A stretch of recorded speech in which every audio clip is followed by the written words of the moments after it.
Dragi moji, danas ćemo raditi pomalo zaboravljen desert banana kocke. Pa krećemo sa izradom. Prvo ćemo skuhati fil, zato što njemu treba duže da se ohladi.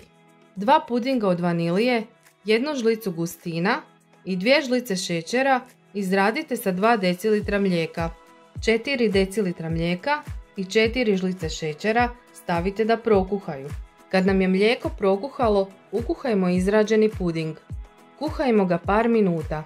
Skuhanu kremu isipajte u odgovarajuću posudu i zatim ju prekrijte prozirnom folijom. Stavite ju na hlađenje. Krećemo sa izradom biskvita.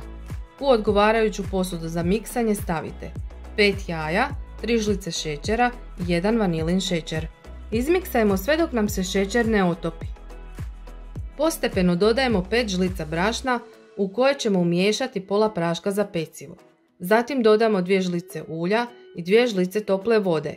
Malo izradimo. Zatim dodamo 2 žlice kakaa i ostatak brašna.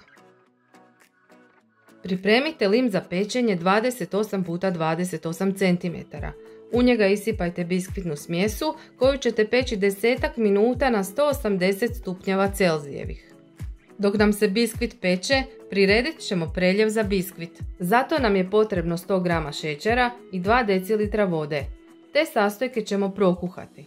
Pečeni biskvit ćemo preliti mlakim preljevom i ostaviti da se ohladi. U ohlađenu kremu ćemo dodati 125 g margarina, a možete koristiti i maslac. Kremu ćemo miksati sve dok ne dobijemo svilenkastu teksturu.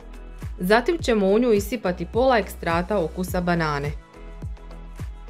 Preko ohlađenog biskvita isipamo kremu i stavimo ju malo na hlađenje. Zatim ćemo izraditi 2 šlaga u prahu sa 2 decilitra hladnog mlijeka. Šlag ćemo premazati preko kreme i preko njega naribati čokoladu za kuhanje. Vaše banana kocke su spremne za degustaciju. Uživajte u ovom savršenom desertu koji vraća u djetinjstvo. Budite mi zdravi i veseli.